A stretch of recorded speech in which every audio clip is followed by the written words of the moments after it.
Tiada yang lebih berharga selain dari perpaduan. Lupakanlah segala persengketaan. Assalamualaikum warahmatullahi wabarakatuh. Alhamdulillahirabbil alamin. Wassalatu wassalamu ala asyrafil anbiya'i wal mursalin wa ala alihi wa sahbihi ajma'in. Rabbi shrah li sadri wa yassir li amri wahlul 'uqdatam min lisani yafqahu qawli, amma ba'd.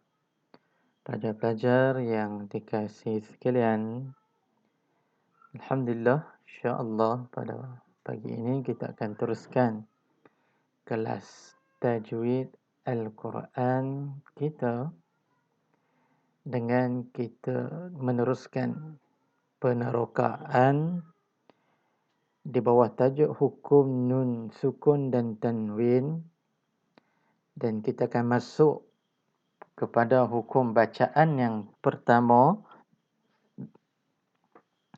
iaitu izhar halqi. Izhar halqi. Pelajar yang dikasih sekalian, mari kita tengok sama-sama video yang telah Ustaz sediakan untuk kamu, iaitu pengenalan ataupun pengertian al-izhar. Izhar menurut bahasa membawa maksud menyatakan sesuatu. Menyatakan sesuatu ataupun jelas ataupun terang. Menyatakan sesuatu. Menurut istilah ilmu tajwid, maksud izhar dari sudut istilah ilmu tajwid, melafazkan setiap huruf bertanda sukun dari makhrajnya tanpa dengung pada pertemuannya dengan huruf izhar. Maknanya, saya pelajar, huruf izhar ni kita baca, hukum dia bacaan secara jelas, terang, nyata, mengikut makhraj huruf. Tak ada dengung, tak ada panjang dan sebagainya. Baik. Terusnya mari kita tengok huruf izhar. Berapakah jumlah huruf izhar? Huruf izhar ada 6 huruf. Yang pertama hamzah, ha, ain, ha, ghain, kha. Ada 6 huruf. Jadi untuk mudah kita ingat ke-6 huruf izhar ini, dihimpunkan sepotong bait syair Arab yang mengandungi 6 kalimah, di mana awal huruf setiap kalimahnya terdiri daripada huruf izhar. Jadi ulama tajwid himpunkan huruf izhar ini melalui 6 kalimah bait syair Arab. Yang pertama mari kita tengok akhi, yang bermula dengan huruf hamzah. Ha, ka, huruf ha. Alman, huruf ain. Hazahu, huruf ha. Ghayra, huruf ghain. Dan khasirin, kha, huruf kha. Ataupun terhimpun dalam rangkai kata aghin qa'ahu. Aghin qa'ahu. Jadi mana-mana yang kamu rasa mudah untuk kamu hafal 6 huruf izhar ini, kamu boleh gunakan. Baik. Seterusnya mari kita tengok contoh izhar nun sukun dan tanwin. Kita tengok contoh kalimah-kalimah yang menunjukkan hukum bacaan tu izhar, sama ada dari sudut nun sukun ataupun tanwin. Baik. Yang pertama mari kita tengok dari sudut nun sukun. Nun sukun boleh berlaku dalam keadaan satu kalimah, satu perkataan, ataupun berlaku dalam dua kalimah, dua perkataan. Kita tengok nun sukun, hukum izhar nun sukun yang berlaku dalam satu kalimah. Yang pertama, yan auna. Yan auna. Yan auna. Bacaan yan. Nun sukun itu yan. Baca secara jelas, nyata. Tak ada dengung dan tak ada panjang beberapa harakat. Yan auna. Yan auna.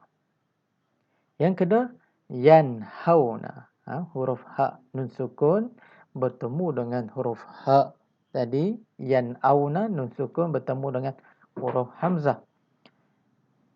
Kemudian yang ketiga, an'amta. An'amta. Huruf nun sukun bertemu dengan huruf ain. Kemudian tanhituna. Tanhituna. Huruf nun sukun bertemu dengan huruf ha. Kemudian fasayun ghiduna. Fasayun ghiduna. Huruf nun sukun bertemu dengan huruf ghain. Kemudian wal munkhaniqatu. Wal munkhaniqatu. Huruf nun sukun bertemu dengan huruf kha. Itu contoh dalam satu kalimah. Kemudian kita tengok di sudut dua kalimah. Min satu kalimah, istabara satu kalimah. Jadi dua kalimah. Min istabara.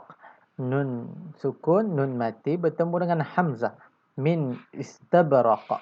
Istabraqa. Min istabraq. Jelas, nyata, terang. Tak ada dengung, tak ada panjang apa. Kemudian an hadana. An hadana. Dua kalimah. An satu kalimah, hadana satu kalimah. An hadana. Kemudian an ibadatih. An ibadatih. Dua kalimah juga. An satu kalimah, ibadatih satu kalimah. Faman hajjaka. Faman hajjaka. Dua kalimah juga. Min ghairi su'. Min ghairi su'. Tak dengung, tak dengung. Baca jelas, terang dan nyata. Wa in khiftum. Wa in khiftum. Selesai untuk hukum izhar di sudut nun sukun, nun mati. Kemudian kita tengok pula tanwin. Tanwin. Hukum bacaan izhar kalau tanwin. Tanwin bertemu dengan huruf izhar yang 6. Okey, baik. Bisalamin aminin. Bisalamin aminin. Bisalamin aminin. Kalau tanwin ni selalunya dua kalimah lah. Dua kalimah. Dia tak ada dalam satu kalimah. Bisalamin satu kalimah. Aminin satu kalimah. Dua kalimah. As-sihrun hadha. As-sihrun hadha. Yang ketiga, syakiran alima. Syakiran alima. Ghaniyun halim. Ghaniyun halim. Afuwan ghafura. Afuwan ghafura. Yawma'idhin khashi'ah. Yawma'idhin khashi'ah. Baca secara jelas, terang dan nyata. Tak ada dengung, tak ada panjang. Tak ada mat. Tak ada bacaan panjang.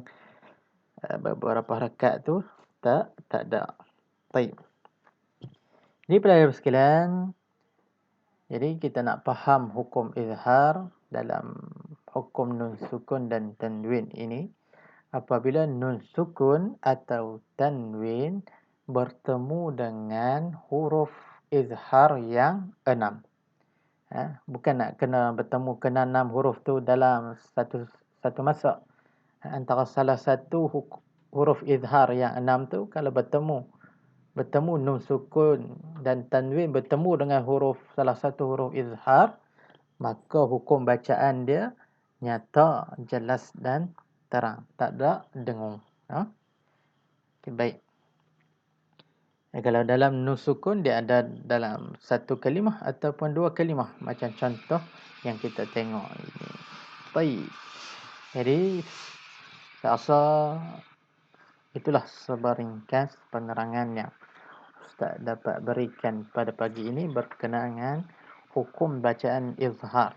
Di bawah tajuk kita nun sukun dan tanwin. Nah, jadi Ustaz harap kamu dapat fahamlah sedikit penerangan pada pagi ini. Kalau ada masalah, boleh terus tanya dengan Ustaz insya-Allah. Wabillahi taufiq wal hidayah. Assalamualaikum warahmatullahi wabarakatuh. Kita jumpa lagi pada kelas yang akan datang insya-Allah.